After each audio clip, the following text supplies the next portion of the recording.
In this final unit, we're talking about biomedical progress, which could mean several different things. We'll start out with nutrition. We've learned the importance of essential nutrients over the course of the last 100 years or so, which have allowed us to live longer, healthier lives because we are eating more of the things that we need and eliminating the things that we don't need from our environment. This has greatly decreased the incidence of sickness due to malnutrition, such as scurvy, goiter, and anemia. Check your supplementary readings for more information about how improvements in nutrition have improved the human life expectancy.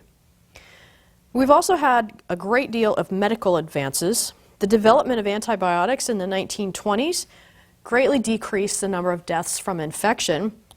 This is a great picture here of an ad for penicillin, encouraging people to see your doctor today about getting penicillin as a cure for gonorrhea. That used to be a much more dangerous infection than it is now because of these antibiotics we have. Vaccines now protect us from previously deadly diseases such as the flu, smallpox, and rabies. And antiviral treatments can even be used to decrease sickness after viral infection, such as with AIDS.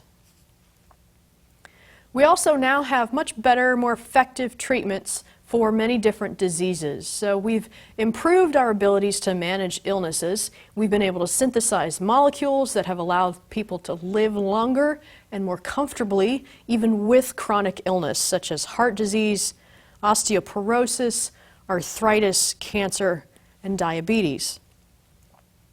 And finally, there are many other advances that have come about in the last several decades.